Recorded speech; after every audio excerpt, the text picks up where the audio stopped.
You're listening to Resource Radio on the Vets on Media Network. Welcome back to Resource Radio. How you guys doing today? We are continuing on in our theme of post-4th of July celebration in this great country of America. Isn't that right, Adam? Amen. Adam, actually, why don't you give a little background in what you did since you're a big military guy? Okay, well, those of you that don't know, I'm Adam, co-founder of Vets on Media, also co-host a show with the other co-founder, James Fallbush. We have a show Wednesday mornings from 9 to 11 called Vets On with Adam and James. I was spent 9 years in the Army, and yeah.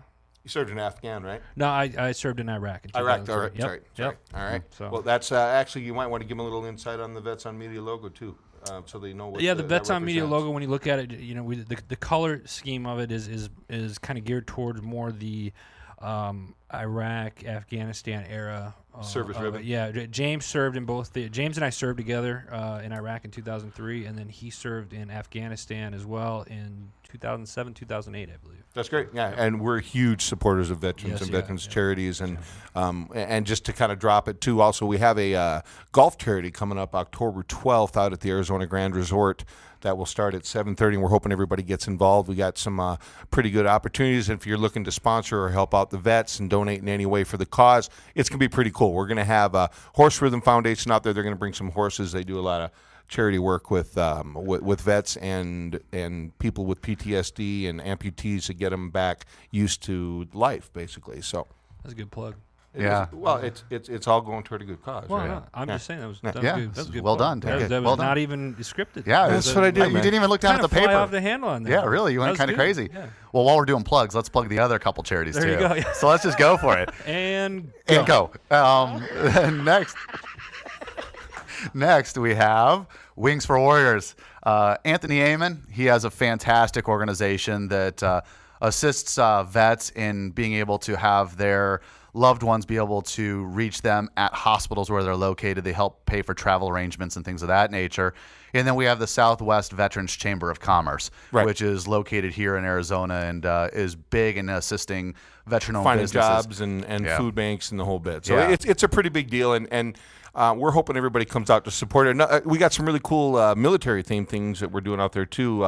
We're actually going to have some DIs out there yelling at the guys as they tee off, and if they're wimps and they don't want to get yelled at, they can pay $10, $20 and they'll stop yelling. Unlike the real DIs in the real world. Isn't that right? You can give those guys $10, right? I plead the fifth. Yeah, and while we're doing some shameless plugs here, let's plug the new Vets on Media website. If you haven't visited it, you need to check out vetsonmedia.com. We were fortunate enough to work with Adam and James on the redesign of the new website. If you haven't checked it out, definitely check it out. There's all the radio shows are down on there. You can get some bios on everybody. The listen live links there. It's a fantastic website and give everybody the opportunity to start to learn and delve more into what the Vets on Media guys are doing. Right, and it's obviously this is really fun. I mean, who doesn't want to get on and be a star for an hour? You know, I mean, even if it's a closed web, only your friends know from Facebook, it's still fun. And it's available to anybody really that has a business that wants to come in. Somebody that always wanted to be a disc jockey their entire life and didn't have an outlet for it. And now they're an insurance guy. They want to come and get a show on Vets on Media and talk about how they can help people and do some crazy things like eat hot dogs. Speaking of let's eating start. hot dogs. You want to do it? Yeah, you start it, man. So while Darren's... Paul, you got the wide angle on over there? Yummy. Yummy. While Darren's starting on his first dog, let's talk a little bit about the story of a business. So many times when I'm out in the networking circles and I'm talking to people, here it goes, and there it is. So Darren, tell me how it tastes. I'm done. Oh, you're done already? I'm at one. Okay. Well, one of the things that's important is I always hear about a business needing its elevator pitch. It's the one thing that almost every business is always taught out of the gate. You have to have that 30 to 45 second spot that when you trap someone in an elevator, you can tell them about your business. I think more important than the elevator pitch is knowing your story. I honestly think that instead of 30 or 45 seconds trying to jam content down someone's throat about what you do, I think, yeah, really, I think they're more interested in actually finding out what your business is about from a story perspective. So I look at it as being more important than your elevator pitch. when you're looking at that, it was funny. I was actually at a meeting the other day with Rita Hudgens, who is the owner of a life coaching business here in town called. I'm on number 2, by the way. Oh, okay, good. Keep it going, buddy. Keep it going. Open Door Life Coaching. Wow. This is gonna haunt me tonight, Darren. I'm gonna have like bad nightmares about this exact scenario, watching you scarf down a hot dog. That's your theory. But I had this great conversation with Rita of Open Door Life Coach, and we were talking, and we were having a conversation about personal branding. And I think this leads in perfect to how a business can direct their story and create their story. When we were talking, she said, "Hey, Ryan, I think personal branding is all about when you leave the room, what would be the 3 things someone would say right after the door hits you in the butt?" And I really think that goes real well with the topic of how do you create your story for your business. One of the things that I've learned is that sometimes you don't know your story. The story isn't always what you think it is. And for me, as a business owner, I think it's very important. I'm sorry. I'm trying not to laugh, but like he looks like Chewbacca. I mean, it's all over the place. Yeah, Like, now I know what it looks like if Chewbacca was to eat an Ewok. Now I know. Lord. I mean, it's just like, wow. This is no Kobayashi moment here, buddy, because, Anyway. Number 3. Number 3. Here we go. I can't believe it's happening. I honestly, I think that's the important thing is don't try to create your own story. Feeding time at the zoo here. Yeah, really. Stop right in front of me. Eat. It's like throwing a slab of salmon at a polar bear. So, yeah. But I honestly, I think it's important that we ask our customers what they think our story is. And I'm sure Adam can attest to that, when he created Vets on Media, it wasn't all about him and James. He went out and probably talked to a lot of folks in the veteran community to find out what they wanted in his brand and in his business. And he's utilized that to create a story and a brand for himself. What would you say about that, Adam? No, I totally agree with you because a lot of the times we went out and we saw what was out there, what was being offered right now as far as veteran radio goes. And we were able to come up with, a lot of people are talking about certain topics, or just that one thing. We wanted to create a network where, it's like your one-stop shop for the online. I don't call it on radio. I don't call what we do radio. I call it online entertainment because I think we are the future of internet entertainment. Yeah. Yep. And that's what I think is important is when you find out from your customer what they say about you, it can help you create your story. And the best way to do that is just ask your customer, give me 3 words to describe my business. And if your customer comes back and says, you're caring, you're empathetic, those are words that describe your story. And what happens is you start to interview more and more of your customer base. What's going to happen is you'll start to see a common theme. And with that common theme comes another important part of your story. Don't be everything to everybody. And today's... Don't eat me, Darren. Yeah. What's important is don't be everything to everybody. And the reason why is when you try to be everything to everybody, you actually dilute your business's story is what happens. And we have to look at it. As we get our customers engaged with our business, what we're actually doing is we're creating what's called a tribe. And what the tribe basically is if we can get a very select focus, what I call siloing of our customers, once they get engaged with our brand and understand our story, they have like-minded folks that are in their sphere of influence. So instead of trying to market to everybody, which can be a very costly endeavor, all you have to do is market to a select group. They then will go out and promote your brand because they believe in it. I think you start small and you can go... You got to start somewhere, right? Right. You have to have a starting point. And Yeah. For us, it's the veteran community Yeah. because that's what we're used to, Right. And fortunately enough, we've been able to bring in other shows like you guys and whatnot, and that believe are patriots, and we can branch off of that. So you start small, and then you can go for like the bigger companies, if you will. Exactly. It's like, how do you eat 20 hot dogs? One bite at a time. You don't. Oh, okay.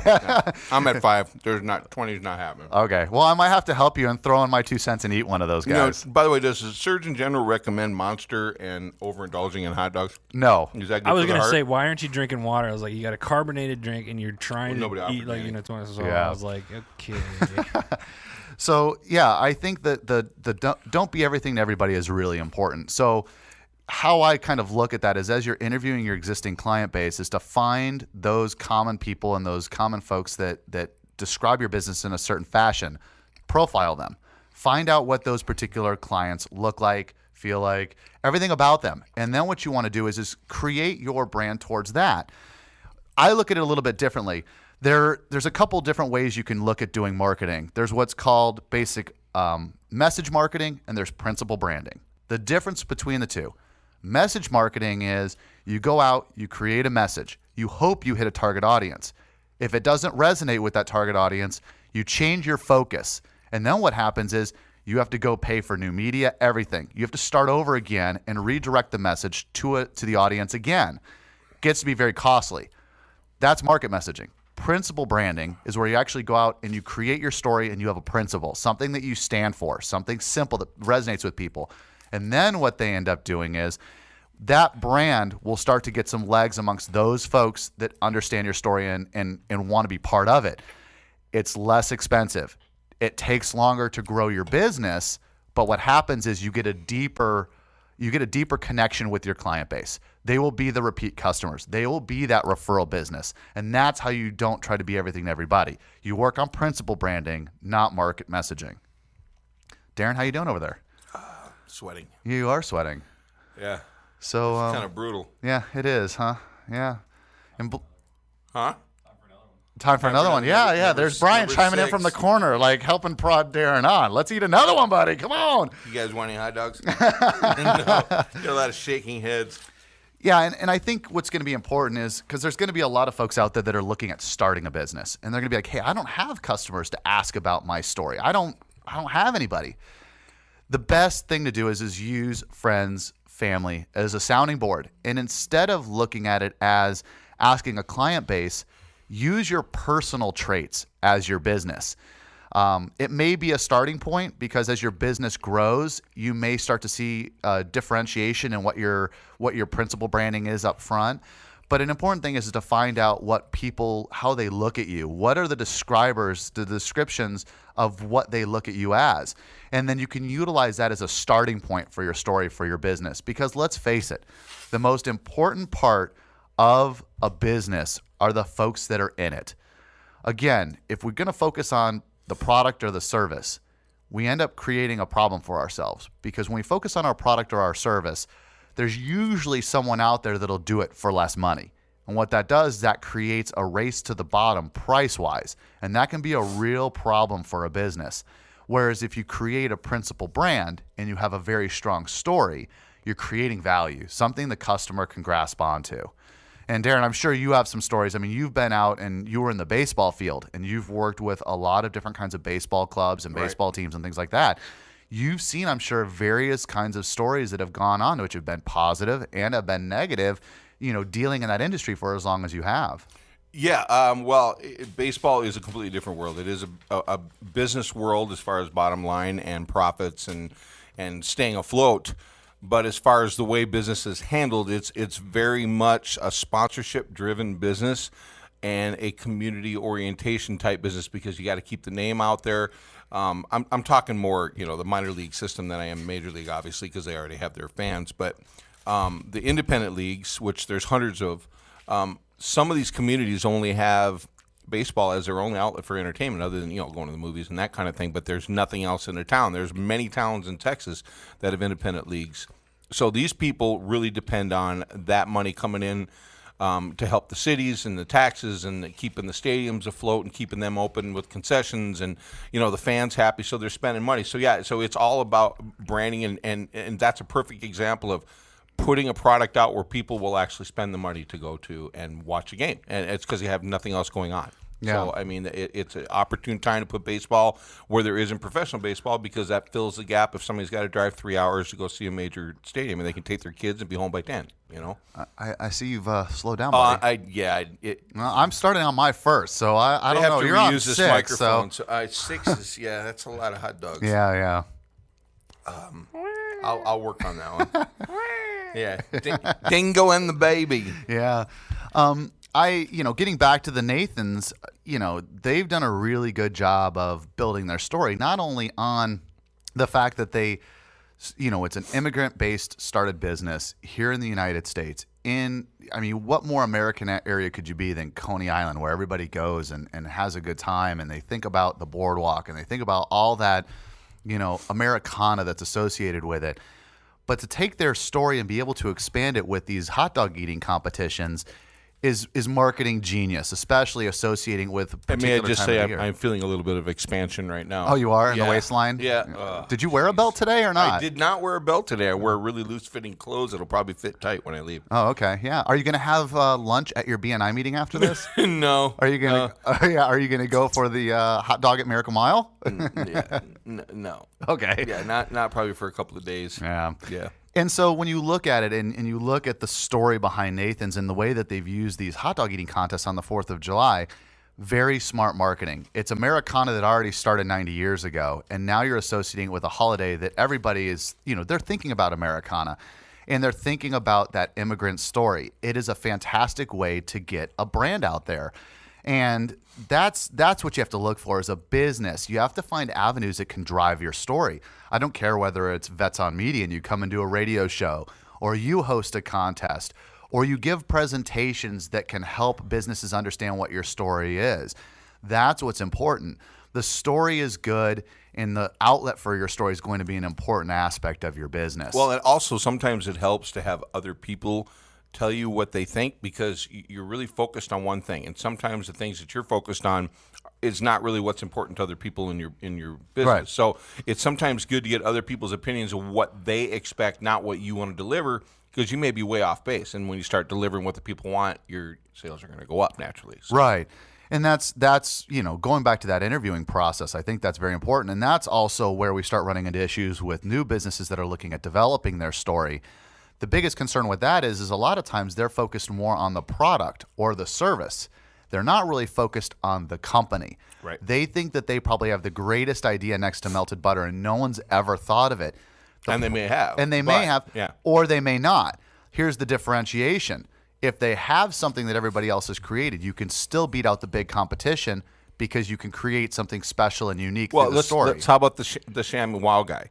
Yeah. I mean, really, what's he pushing? Something that's been around for 60 years, a chamois to wash your car. Yeah. He just converted it to home use. Yeah. And then had some high-profile commercial shouting at you in your face. Hey, like the what's the guy that died? The marketing guy who always wore the blue shirt. Danny May? No. Yeah. Billy May. Billy May. Yeah. Billy May, folks, here. Yeah. He had that kind of advertising ploy to sell chamois. Yeah. I mean, let's face it. The guy got rich off QVC. In a matter of months, he was a millionaire. Yep. And all it was the story of someone coming out and doing something a little different and a different spin Showing on you it. what you can do with something you're used to having around. Yep. Well, let's talk a little bit more about the business and their story when we come back. We're going to go to another break, and we'll be back in just a minute.